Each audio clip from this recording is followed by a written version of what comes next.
seats available or to find seats available on existing commercial flights. We have been able to identify over 800 seats over that time. A number of them have been used by American citizens. In all cases, not in all cases have they been filled. And then today we were able to organize a flight from Beirut to Istanbul to allow other American citizens to leave. It's been a priority for us to enhance the capacity of flights in and out of the region, so we've contracted with additional carriers to facilitate the transport of American citizens. There was a flight that left a couple of hours ago from Beirut, had a capacity of 300, had somewhere a little over 100 American citizens and their family members who departed on it.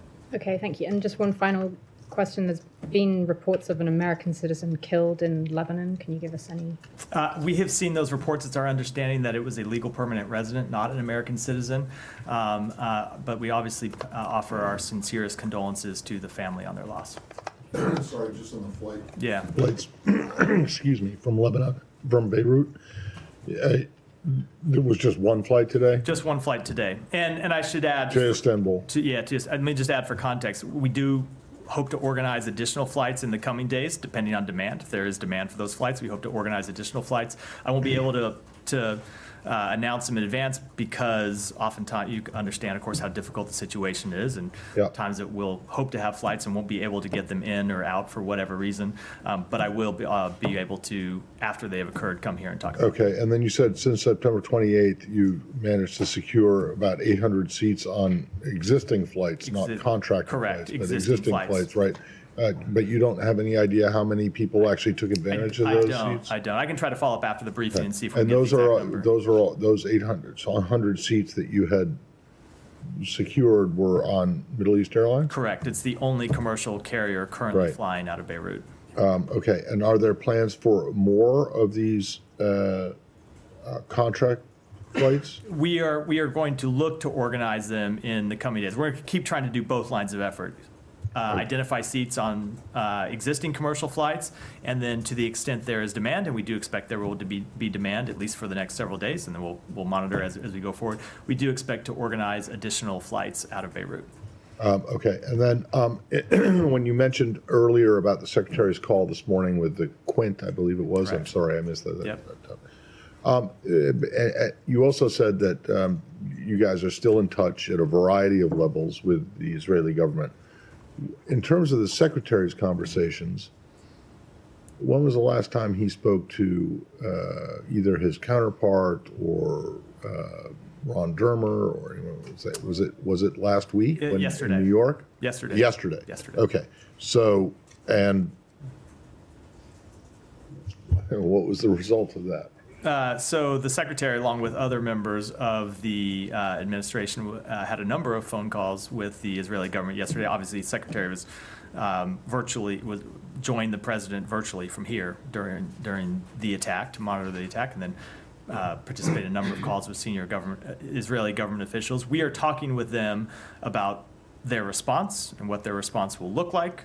Those conversations are ongoing, and I think I'll leave it at that. Okay, so that last contact was when they were all in the Situation Room, when we all could see on TV the Iranian missiles coming in. It was after that? So on the margins of that. I'll leave it at that. Yeah. Okay, and then, but so far today, you're not aware of any? No, not as of this point, which isn't to say that we won't have any. And I should make clear that sometimes we read these calls out, and oftentimes we don't. All right, and then just back to, because I realized I forgot to ask it.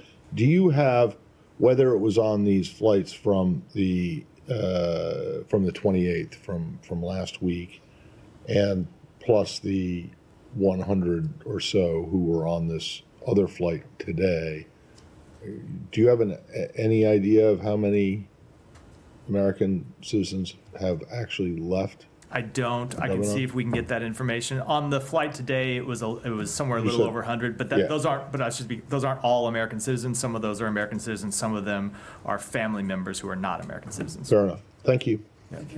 Yeah. Political reports that the U.S. officials quietly supported escalation in Lebanon, including apparently the assassination of Hezbollah chief Nasrallah. Could you comment on that? So we were not aware of that attack, that incident, before it happened. So we could not possibly quietly support something of which we were not aware. Now, to Okay. be clear, Yeah. we support bringing Hassan Nasrallah to justice. That is true. Yeah. We made So- clear that he's a brutal terrorist with the blood of Americans, the blood of Israelis, the blood of Lebanese, Syrians on his hands. So we do support, but in advance, we weren't aware of that. So Okay, possible, so it's possible to you were support not- something that you didn't know was happening. Okay, so you were not aware of the logistics, but you are supportive of the action. Well, I don't know what you mean by logistics. Okay, We were not and aware place before it and- happened. Time and place and method, those are the logistics. Okay, but let me just ask you a follow-up to a question that I asked yesterday that relates to what you're saying. I mean, Matt, I was in this room in March 2004 when Israel assassinated Sheikh Yassin. 2 months later, when they assassinated Rantisi. Probably around this town when they assassinated Moussaoui. I mean, there's a record of assassinations, and that has not gotten Israel anywhere. What we see that Hamas has gotten much stronger, Hezbollah has gotten a lot stronger. It seems that they are doing everything except looking at the cause of the problem, which is the occupation, a military occupation of a people that it's been overdue for them to be free from the yoke of occupation. Do you agree with that? So I spoke to this in response to I a understand, nearly but- identical question from you yesterday, and Right. I will make clear, look, obviously there is a long history of conflict in this region, and we will continue to make clear that Israel has the right and the responsibility to defend itself from terrorism. It is the same right that every country has, and every country, if it had a terrorist just across the border, a terrorist organization just across from its borders attacking it, would take action to defend itself. I don't think that is a innovative or should be even a controversial statement. But we also are very clear that we believe the long-term way to ensure stability in the region, and really the short-term way too, is the establishment of an independent Palestinian state. We make quite clear. That's been the position of the United States for some time, and it is the position of this administration. Okay, so you agree then that Israel has an obligation to end this occupation. It's time to end this occupation and allow people to have their own freedoms, their own level of integrity, measure of integrity that, like the president. We absolutely do want to see the establishment of an independent Palestinian state where Palestinians can choose their own future. Now, that while that obviously requires some very important steps by Israel, and it requires a change of direction from the government of Israel, there are steps that would require the Palestinians to take as well. Okay, one last question. Senator Graham, and apparently there's been much talk about this, is saying that we should take out Iran's oil facilities and so on. Is that a good idea? Would that, create, total chaos and maybe similar retaliatory for something that is really a major U.S. interest? So we are discussing with Israel the scope and nature of their response, and I think I'll leave those discussions private. Yeah, go ahead. Come to you next, Tom. Go ahead. I'll just kind of work my way Is left the to U.S. right. response to the attacks yesterday by Iran limited to sanctions? And if so, what sanctions are there left to levy against Iran at this point? So we can always look to identify new ways to impose sanctions on Iran or to increase enforcement of our existing sanctions. Those are the measures that we're looking at right now. You saw it in the president's statement. That's what he made clear we, along with the G7, are considering. When we see Iran take new actions, we work with our partners to identify new ways to respond to that. And I think I should make clear, and this is clear, I think, from the statement the president put out, it's not just a question of U.S. sanctions, it is a question of other entities, some of which don't have as strong a sanctions regime as the U.S. has imposed, taking their own measures as well. Yeah. Just briefly first, Israel Katz's statement this morning that Antonio Guterres would be banned from entering Israel. Do you have any response to that? I don't find that, or we don't find that step to be productive in any way. I wanted to ask you, I mean, we're getting on to a year now from October the 7th. When you reflect on a year of US diplomacy when it comes to Israel and Gaza, how do you characterize what you have and haven't accomplished in that time? So there have been a number of things. If you go back and look at the statements that the Secretary made and that others in the administration made in the immediate aftermath of October 7th, there were a number of lines of effort and strategic goals that we identified. One of them is to ensure that Israel has the ability to defend itself against terrorism. And we have worked hard to establish that right and to support Israel in defending itself against terrorism. Another is to ensure that humanitarian access makes it to citizens in Gaza who needed it. And now, of course, that applies to people in Lebanon as well. But we've made clear we want to see humanitarian access get into Gaza.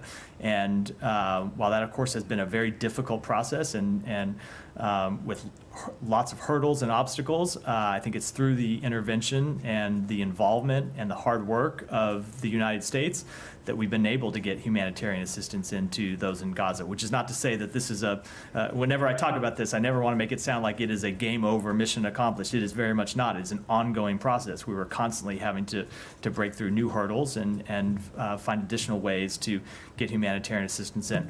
The other, one of the overarching goals that we identified is try to keep the conflict from spreading and really turning into an all-out regional war. And we have faced a number of days in the nearly year since October 7th where that goal seemed incredibly difficult and the situation was incredibly fraught.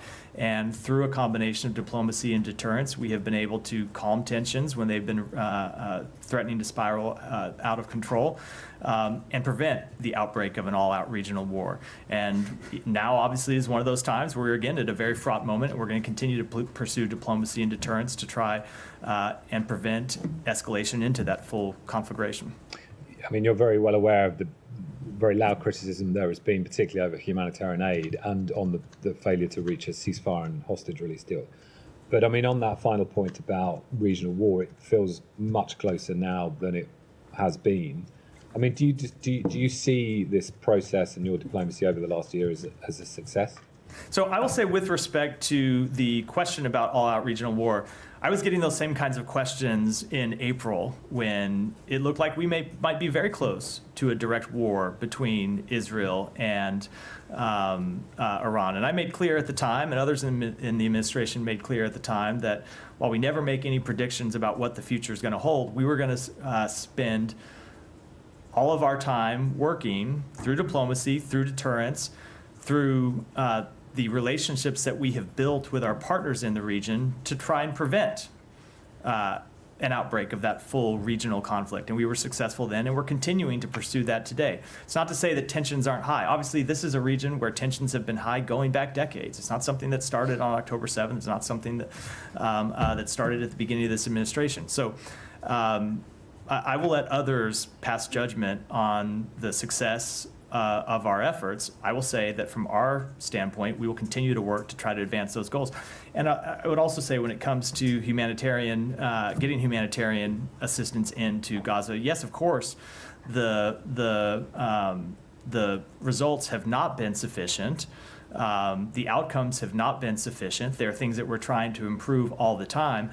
But it is because of the United States involvement that we have gotten humanitarian assistance in the first place, that we've seen it increase at various times, that we've seen it sustained, and it is through our continued involvement that we will try to address obstacles as they come up. I'll say, with respect to a ceasefire, yes, it has been a major priority of the United States to get to a ceasefire, but that requires the two parties themselves to come to the table. And there have been times when Israel has thrown up obstacles that have made it difficult, and we've been working through those and applying all the diplomacy we can to try and overcome those obstacles. And there have been times that Hamas has been the obstacle. And obviously, we don't have a lot of influence on Hamas's decision-making process. There are others that do, Iran chiefly, and it's I would hope that others in the region would step up to the plate as well. Obviously, that's not what we've seen them do. And finally, I just wanted to put to you, Ronald Reagan's diary entry for August the 12th, 1982 describes how he phoned Prime Minister Begin of Israel and told him to stop bombing Beirut, or the US-Israel relationship would be endangered. I mean, to the accusation that you have simply not used leverage to get what you want, what do you say to that? And bearing in mind some precedents like that. So there have been a number of times over the course of this conflict where direct U.S. intervention with the government of Israel has led them to take steps that they were not previously doing, to take steps when it comes to humanitarian access, to take steps with regards to the shape of their military operations. I'm not going to speak to all those publicly. Some of them have been reported over time. But I do think it is often simplistic to reduce the calculus of other countries, to reduce the understanding of what's happening to the bilateral relationship between any two countries. Every country in this region is a sovereign country that makes their own decisions based on their interest. That was true before October 7th. That remains true. The United States will continue to work to advance its own interests, will continue to work to advance peace, advance stability in the region, but ultimately, all of the countries in the region, this includes Israel, this includes other countries, make their own decisions. They're responsible for their own decisions. They're responsible for the consequences of those decisions. I mean, Reagan did stop the bombing Begin stopped it 20 minutes later. Now, I think we have made clear on a number of occasions with the government of Israel what we believe. And there have been times when our intervention has led to direct action by the government of Israel. There are times when they have disagreements with us. And by the way, that was true in the Reagan administration, too. There's no administration that you look back through history will tell you that they have a perfect record in influencing any other country's behavior or decision-making. There are times when we make our opinion known to the government of Israel and they act on it. There are times they disagree. It's true with other countries, and that was true in other administrations, both with Israel and other countries as well. Alex, go ahead. Thank you, I'll Matt. keep going. I understand you don't want to talk about sanctions, but to help us understand its scope, what is the ultimate goal, the targeted goal in it? Is it just to express your anger or to actually take away from their capability? So I'm not going to really, you're right, I'm not going to discuss sanctions that we have not yet announced. You saw the president make the statement today that we are working with the G7 on sanctions, but our goal continues to be to hold Iran accountable, and they are one tool in our diplomatic arsenal. We'll continue to use them. May I ask about Ukraine? Is it, Sure. Or why don't we do this? Why don't we keep going and we'll come back to Ukraine? Yeah. I have several questions on Iran and Lebanon. First, on Iran, why is the U.S. against Israel attacking their nuclear sites? So we have made clear for some time that we do not want to see a full-blown regional escalation. Israel has a right to respond to what happened yesterday. It was an unprecedented action by Iran to launch nearly 200 ballistic missiles at Israel, a state-on-state attack, the likes of which we haven't seen, directed against Israel from Iran. And so Israel, of course, has a response. And we are going to continue to discuss with them what that response might look like. But we don't want to see any action that would lead to a full-blown regional war. And on Lebanon, are you talking to Israel to keep the airport open and not bombing it? So I'm not going to talk about any specific site, but we have made clear to Israel that we do not want to see civilian infrastructure targeted. We don't want to see, obviously, civilian sites targeted. The airport is playing a crucial function in helping get American citizens out of Lebanon, as well as citizens of other countries who want to be able to leave, and we think it's important that the airport stay open for those purposes. And did you understand from them the scope of their military operations in Lebanon and their goals there?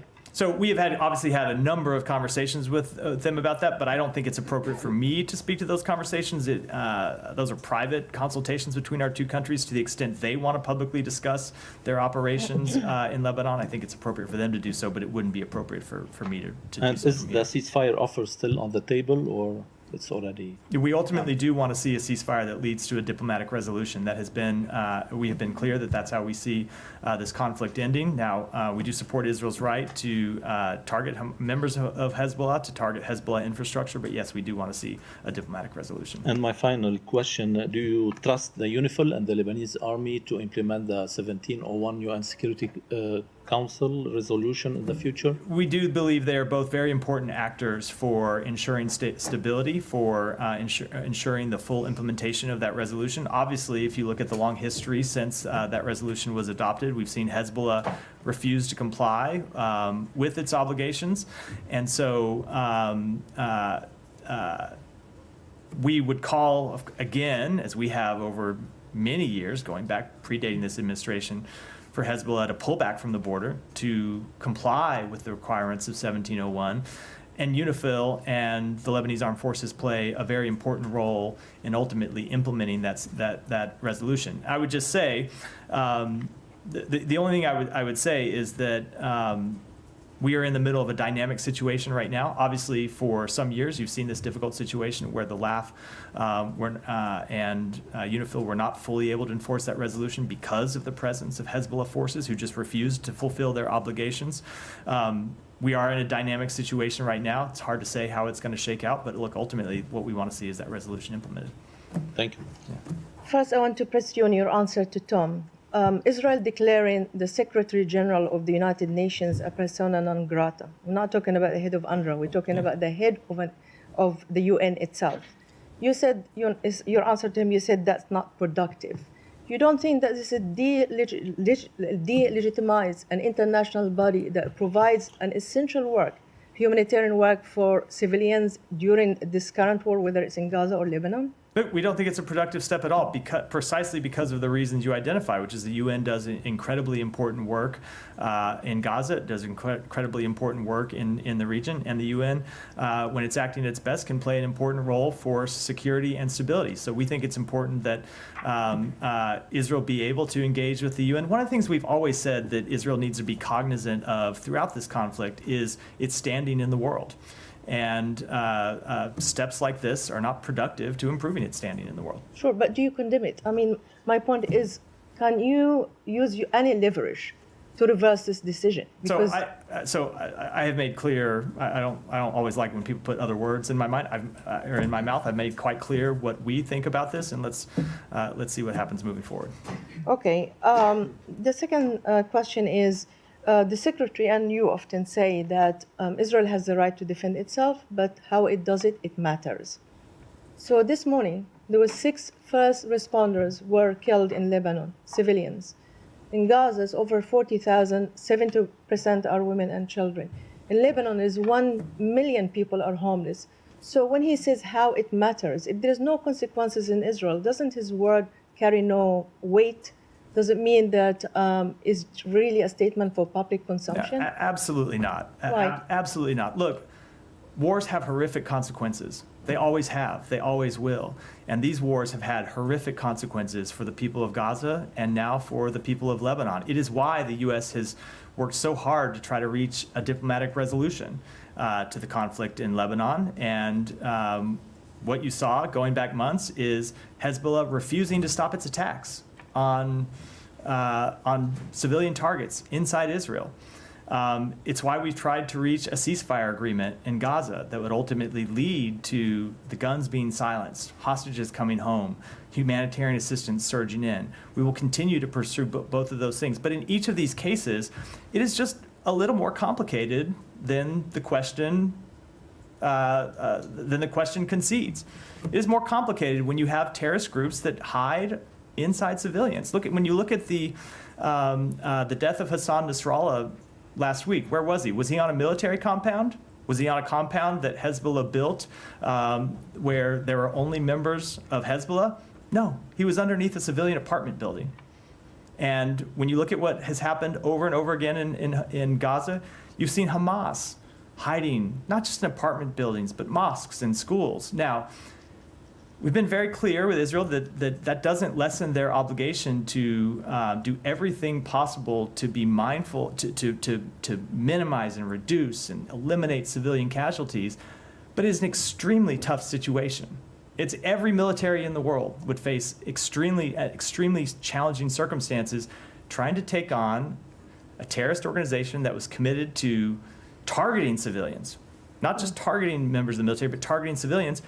And at the same time, they do it hiding among civilians. That's what makes the situation so difficult. And just finally, do you see this current escalation and a military conflict as a result of U.S. failed diplomacy, or is it Netanyahu's government trying to drag the U.S. into a bigger war? So again, it's a little bit of a simplistic question about a complicated situation. There are 2 parties to this conflict. I don't know, it's a simplistic question. Israel is one party to this conflict, and Hezbollah is the other party to this conflict. When you look at the conflict in the north, it's a conflict that Hezbollah started on October 8th, that they could have ended any day since then. It's not a conflict that Israel starts, it's a conflict that Hezbollah started, that they could have stopped by stopping firing rockets. So I will say, as I said in response to an earlier question, we've been at similar situations over the past 12 months where situations were incredibly high, and it looked like we might get into a full-scale war. And the combination of our deterrence and diplomacy and the hard work, not just of the United States, but our allies and partners in the region, has been successful in preventing that from happening, which is never a prediction of future success. But to us, it tells us that we ought to stay at it and keep working and stay at the diplomacy and the deterrence, work with our partners. And that's what we are going to continue to do. Yeah, go ahead, and then I'll come. Very specific one, because you have been talking about, you've been asked about 1 year on. You talked about how one of the challenges that the US faced was to help get more aid in. Reuters has been reporting that sources who work in aid delivery say that Israel has introduced this new customs rule that makes individuals who are delivering aid now have to sign forms to say that they, to accept liability for false information. And then there's lots of individuals working on delivering aid who don't want to sign it because they fear they could be legally liable if any of that aid falls into Hamas's hands. And as we know, aid has fallen into Hamas's hands. It has apparently had a knock-on effect and is reducing the amount of aid that's being delivered, particularly in the last 2 weeks and particularly via the route from Jordan. Do you have any comment on that? Are you aware of that impact? I'm not going to comment on that specific report other than to say that our Special Envoy for Humanitarian Issues, Lise Grande, has been working on a number of potential obstacles to the delivery of humanitarian assistance, including intensely over the past week, 10 days, including some new measures that we've had to respond to and that we have been working on. And I will just, and it's not just Lise, it's others from the State Department across the government who've been working on those. I will just make clear, Israel has an obligation under international humanitarian law to ensure that humanitarian assistance makes it to the people in Gaza, to ensure that there are not unnecessary barriers to the delivery of humanitarian assistance. That is their obligation. It's not the United States telling them that. It's their obligation under international humanitarian law, and we expect them to comply with that obligation. Thank you. Go ahead. I promised I'd call on to him. I'll come to you next. Go ahead. But just before I start my questions, I have a follow-up on Michelle and Said's question regarding the oil facilities and nuclear facilities in Iran. Do you consider them legitimate targets? Because they are civilians' infrastructure, isn't it? Look, I just don't think it's productive for me or appropriate at this point to talk about our ongoing discussions with the government of Israel. It's clear that this was an unprecedented escalation by Iran. Israel has the right to respond to it. We're going to have discussions. We're having discussions with them about what that response will look like. And at this point, I don't think I should talk about those. I mean, the reason why we ask about it, because it's not just Senator Graham who mentioned that. Reports in Israel saying that the retaliation will be in a couple of days and it will target oil facilities. Look, we're obviously not responsible for the comments of members of Congress. It's an independent branch, and they say all sorts. Various members say all sorts of things, and I'm certainly not going to speak to reports, anonymous reports that may or may not be accurate. We're having conversations with them about the nature of their response, and I really think it is most productive for a variety of interests that we keep those conversations private. All right, I want to talk about the ground incursion, the Israeli ground incursion in Lebanon. When it started, or hours before it started, it was reported that it was an understanding between the United States and Israel to keep it limited and targeted toward positions of Hezbollah in the south. But now, after 48 hours, the IDF is taking casualties. Missiles from Hezbollah still flying over to inside Israel. Does this risk that this limited incursion turns into a full-blown invasion to southern Lebanon? Look, there has always been the risk, even before. Even before these limited incursions began, there's always been the risk of a full-blown war between Israel and Hezbollah, and it's something that we have been engaged with for some time. So, and if you look at history, the history of Israeli invasions of Lebanon and how those have rolled out, and how Israel has occupied Lebanese territory for extended period of time. Everyone here is well aware of the history of this region, and it is why we are continuing to work ultimately to pursue a diplomatic resolution to this. I don't want to try and predict what the future's going to bring, because it's impossible for anyone to do that, let alone me. I'll tell you what we're trying to pursue. My final question. I received a text yesterday from a friend of mine from the other part of the world. She was in shock that for her it seems that the United States is so weak and helpless in influencing Netanyahu. I know that I asked similar question about it yesterday. and your answer was that they are sovereign, they take their own decisions, but you are involved in that area militarily as well. You defend them, you shot down missiles that directed at them, but you don't seem to influence them even to your interest. And a lot of people in the area, in the region there, lost faith, and there are a lot of talks about that you're not actually trying to, you're just complicit, and all that you talk about de-escalation and a humanitarian situation and all that is just a smoke to allow Israel and enable it to do whatever it wants. Well, I obviously don't agree. And I will say, when it comes to the answer that I gave about them being a sovereign country, it's not my answer, it's reality. It's a fact.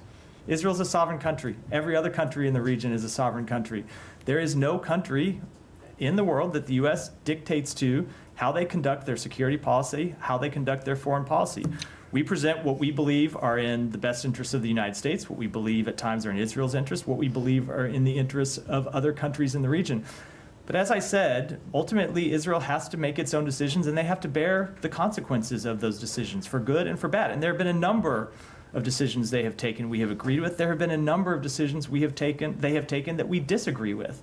And we have very clear conversations about them, but it's just not that simple that any country in the world, I shouldn't say any country, but the countries in the world take their direction from other countries. We don't have that type of relationship with Israel. We don't have it with other countries. We don't expect any country in the world to do exactly what the United States thinks is in their best interest. All we can do is make clear what we think is the right path forward, and what we think are the risks, and there are real risks of pursuing alternative paths. It's independent sovereign countries get to make their own choices, and as I said, they have to live with the consequences of them. Yeah, go ahead. Just wanted to follow up on some of the questions on the humanitarian situation in Gaza. Do you believe that Israel is doing everything it can to allow sufficient aid into Gaza? I think we have seen for some time various obstacles to the delivery of humanitarian assistance. Sometimes those have been bureaucratic obstacles where one arm of the Israeli government or the security services isn't talking to another arm, and we've tried to work through those. At times we've seen security hurdles that we don't agree with. So provisions that Israel puts in place that are supposedly to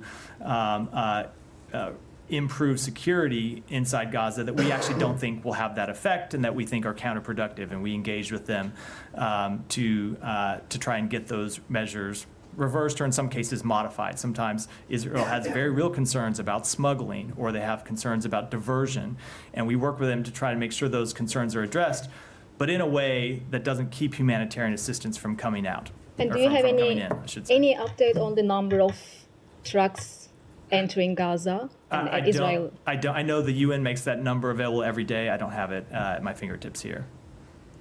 Yeah. Thank you, Matt.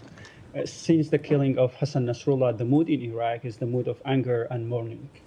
So soon after the attack yesterday, the Iraqi resistance group, they issued a statement and said, if the U.S. get involved into this conflict, so all American facilities and interests in the region will be a target for us.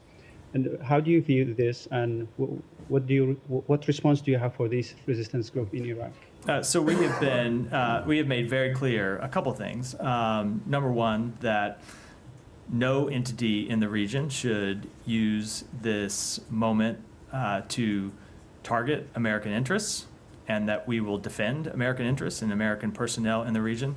And have also made clear that the forces that are in Iraq are there at the invitation of the government of Iraq, and it is the government of Iraq that must bear the first line of responsibility in holding any entity that seeks to target U.S. forces accountable for those actions.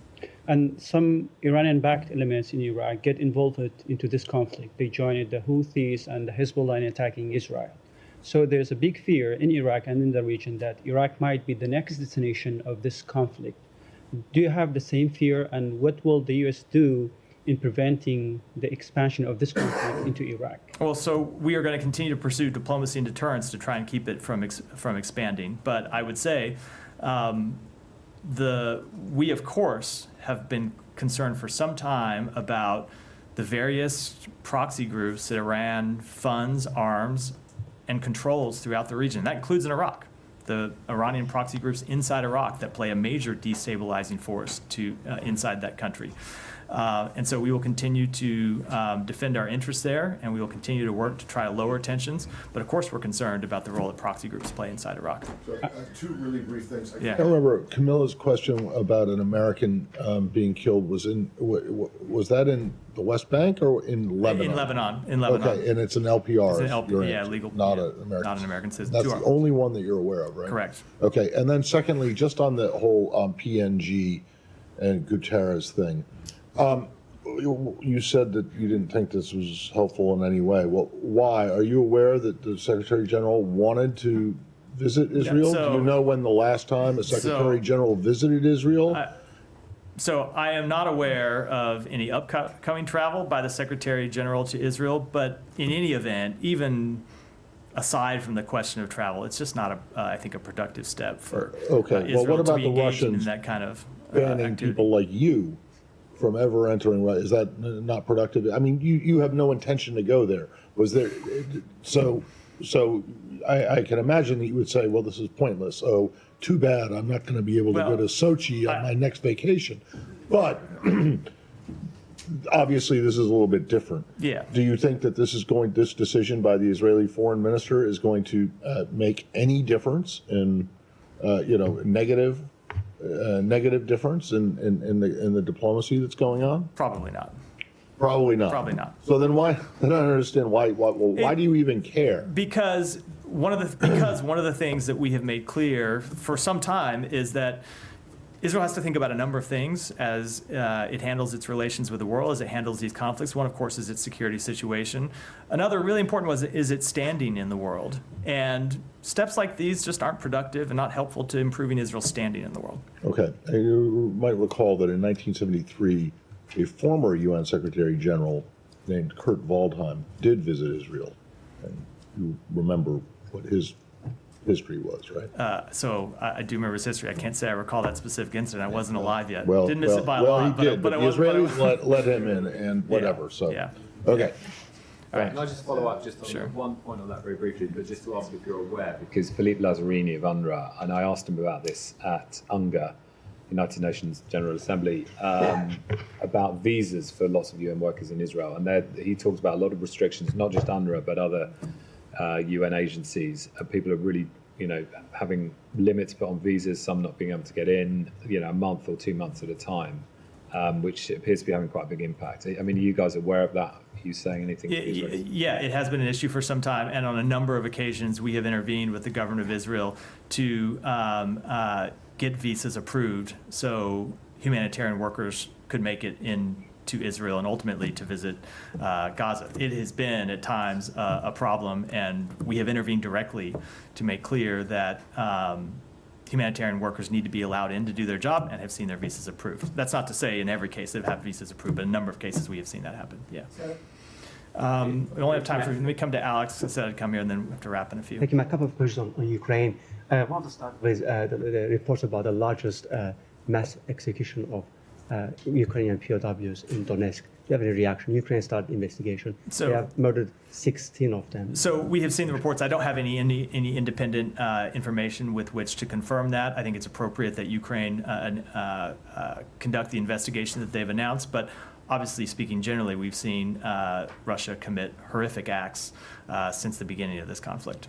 On the victory plan that you guys have received last week, so about 1 week after that, did Ukraine have the Secretary's blessing to move forward to start implementing its victory plan? So the victory plan that Ukraine presented is not just a question of actions that Ukraine would take. It's a question of actions that other countries around the world would take as well. Ukraine hasn't detailed that victory plan publicly yet, so I'm not going to do so from here. It's appropriate for them to do so. But we took that plan, we reviewed it, we saw a number of productive steps in it. We're going to engage with them about it. They have been watching the Middle East last couple of days. They have been seeing that it's in fact possible to help non-NATO ally to shoot down missiles. I know, and I had this discussion last time, but Helsinki Commission called Ukraine's right to shoot back. What was the? Helsinki Commission called it the common sense. So to ease your restrictions, that's a common sense. Is that the opinion that you share? You want to subscribe? So we have made clear that we support Ukraine's right to defend itself, not just in words, but in deeds, and we have provided them with the equipment they need to shoot down missiles. If you look at the air defense systems that we have provided, including an air defense system that we announced, a new air defense system that we announced just last week, we've actually provided them with that capability, and we'll continue to provide them with that capability. Yeah, thank you. So for Italian television, I have a question. We are at a very important point in the Middle East that can change it forever at the moment. So what is the position of the US in terms of like more military support, more diplomacy? What are we trying to reach at this stage? We are trying to pursue all of the goals that I outlined earlier in response to Tom's question. We are trying to ensure Israel has the right to defend itself against terrorism. We are trying to mitigate the humanitarian effects of conflict, and ultimately we're trying to see this prevent this conflict from spreading into all-out war. Can I do a follow-up about the G7? Regarding the talks that were ongoing this morning with the G7, what did you ask to the European allies? So that was a call that the president held. The secretary attended, but the president held. I would leave it to the White House to speak to that call in detail. But one of the things they did discuss, and put this in the public readout, is coordinating together on a response to Iran's actions, including sanctions. Israel? Thank you. All the way in the back. Thank you. Hi, Matt. Yeah, you. Yes. There's no one behind you. Back to the incursion in Lebanon. Shortly before the Israelis gone into Lebanon, the president said he is comfortable with the Israeli troops stopping their operation. Now that they are in Lebanon, I'm wondering what is the United States going to do? Are you going to give advice to the Israelis in terms of how they prosecute their operation, or you're simply telling them to act with restraint and act proportionately? We are going to continue to have discussions that I won't read out privately about doing what they can to ensure that they can degrade Hezbollah and prevent Hezbollah from being able to launch attacks into Israel, as they have been doing since October 8th, and of course that they were doing for a number of years before that. And we're going to continue to press on them the need to make decisions that are in not just their short-term but their long-term strategic interests. Go ahead, John. Thank you. Thank you, sir. Secretary Blinken met with Indian Minister Jay Shankar yesterday. Could you provide some details, like what kind of message conveyed to him regarding the involvement of Indian agents in assassination attempt on a U.S. citizen, and anything about violation of human rights and religious freedom? So the Secretary discussed our enduring commitment to deepening bilateral ties, to coordinating closely on regional and global challenges, to advancing cooperation on critical and emerging technologies. I'm not going to make all of the details of those conversations private, but of course we often raise human rights in our discussions with governments around the world. So former Foreign Minister of Pakistan, excuse me, Bilal Bhutto Zardari accuses Shehbaz Sharif government of corruption and mismanaging $400 million meant for flood victims. And a big portion of this aid was provided by the United States. So is there any check and balance when you release funds for specific causes? So this is something we take very seriously, not just in Pakistan, but anywhere around the world where American taxpayer dollars are used and where there's an urgent humanitarian interest at stake. Both state and USAID employ a rigorous system of monitoring and evaluating in the provision of assistance, and we discontinue assistance when it is observed to be misdirected or misused. So Pakistan recently secured a loan of $7 billion from IMF. Finance Minister says that without the support of United States and some other countries, it was not possible. Your thoughts on the economic recovery of Pakistan? Let me take that one back and get you an answer. Thank you. Go ahead here. And then Thank you, Matt. Yeah. There's a couple of questions here briefly here. Given that Hezbollah has murdered 220 Marines and countless other Americans and have fired 9,000 missiles at Israeli communities in the past year, including 12 Jews, children, murdered in one missile attack, that's according to State Department, NPR, and AP reports, why has Secretary Blinken not publicly demanded that the Lebanese government stop eradicate Hezbollah? And why does Secretary Blinken not demand that the UN Security Council Resolution 1701 be enforced by Lebanon's government to push Hezbollah north of the Litani River? And a follow-up question. So we have made clear, and he has made clear in a number of times, including on Friday when he spoke to this question extensively in a press conference in New York, that we do want to see the full implementation of UN Security Council Resolution 1701. I would just say the first question, I think, is a little simple and maybe leaves out the very rough history of civil wars inside Lebanon that I don't think anyone wants to see repeated. But of course, we don't see any role for Hezbollah in the governance of Lebanon. We don't want to see Hezbollah continue to be able to maintain arms outside of. So we do continue to support efforts to degrade Hezbollah's capability. They're a terrorist organization with the blood of American citizens on their hands, and we want to see 1701 implemented. Okay, since the Palestinian Authority, which has a U.S.-trained police force, paramilitary force, has done nothing to stop Hamas and Palestinian Islamic Jihad in Judea and Samaria, why is the State Department continuing to funnel millions of American dollars to Abbas? Yeah. What? You mean in the West Bank? Okay. The Palestinian Authority is referred to the West Bank? Yeah. Which is, they have a U.S.-trained police force, paramilitary force. So why is the U.S. Department did nothing to stop Hamas and Palestinian Islamic Jihad in Judea and Samaria?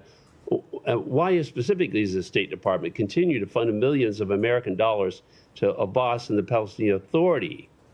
So we have made clear that Israel has the right to conduct legitimate counterterrorism operations in the West Bank.